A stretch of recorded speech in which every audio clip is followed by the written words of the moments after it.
were 3 title fights on the card, so let's talk about the welterweight division. Let's talk about 2 of them. Not pleased with Tyron Woodley's performance? They broke the record for the least punches ever thrown in the title fight. There's not much to be pleased with or to talk about. I mean, what really is there to talk about in that fight?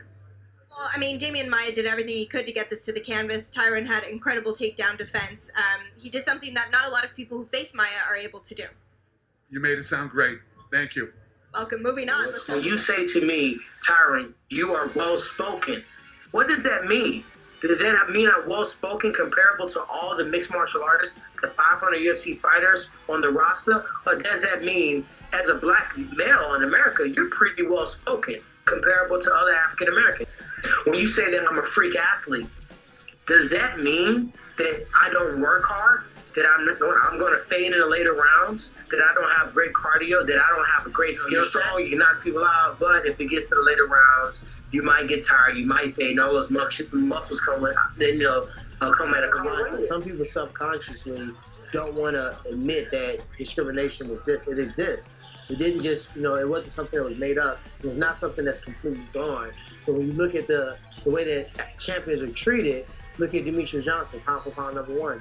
Is he making the biggest check? Does he have all the crazy endorsements? He doesn't. I think so. So, I think it's entertainment aspect, but also you just got to look at the true colors of the Some people don't like to hear it, but it's a culture of our sport. We're dealing with a different set of rules. What do you mean by that? I mean that. Why do they promote Wonder Boy more? Because the UFC fans in general, we go through niches, we go through genres of people we like to fight. Mm-hmm. This is a genre of they want to see a clean cut guy like this young man to the left doing a razzle dazzle, super flashy fighting, and that's what they're in. Before then, it was the guys that would fight to the death. Some people say it's race and sport. The second I bring up race and sport, I'm immediately race baiting, but I can point out clear facts where no other champion has been treated like I'm by far the worst treated champion in the history of the UFC. Blatantly facts. Let's put the cards on the table. Real is real. If I was a different complexion, I think people and fans would treat me a different way. Why?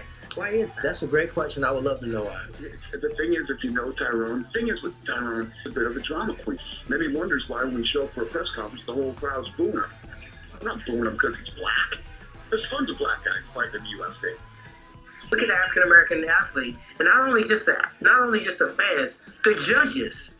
You might have a judge that can be looking at me and waiting on me to fatigue, waiting on me to tire. I've listened to people broadcast my fights. Ladies and gentlemen, we have a correction. This contest has been judged a majority draw. Okay. Ooh, I'm getting booed. This is the first time I've been getting booed. It's actually kind of dope. This is Tyron Woodley, who comes into New York and they're booing you. First of all, I'm going to give the fans a chance to boo. Go ahead and boo and get it out the way. That done? All right, so first off, you can boo if you want, but it's one thing you have to call me. You have to call me the welterweight champion of the world. I'm here with the winner and still champ, Tyron Woodley. I'm the best in the world, man. I fought 2 specialists back to back, so I'm excited to fight a freestyle fighter and take on George St. Pierre November 4th in Madison Square Garden. But the record was broken for the least amount of strikes thrown in any fight. That's always been my fight. That's always been my #1 fight since day one. Right. It's always been my fight. It hasn't been his fight. It's been his least favorite fight. Because he why does Tyron want to fight me so much? He always feeds me, talks to me, and nice to me, and then he gets on the microphone and want to fight me. I've never not liked George St. Pierre. I've never not been a fan of his work. He is the greatest welterweight of all time. But why wouldn't I want to fight him? I want to be the greatest welterweight of all time. I was willing to go up to middleweight to fight him. That fight was never put on the table. If you guys really think that after I beat Damian Maia, I was going to fight George, Dana said, hey, you fight, the winner of this fight fights George. Whoever wins this fight fights GSP. They're going to ask to fight Bisman because George don't want to fight me. What'd you say? They're going to ask to fight Bisman because George listen, doesn't want to fight me. the big ship has sailed. It's gone. If you win on Saturday, it's going to be you, pal. You know what that meant? If Damian Maia won, he fought George. You know why? Because it's not that tough of a matchup for George. If Stephen Thompson would have beat me, George probably would have been confident. He could have took Stephen Thompson down ground and pound him. You know what I mean? Like, hey, he'd rather fight Robert Whittaker than me.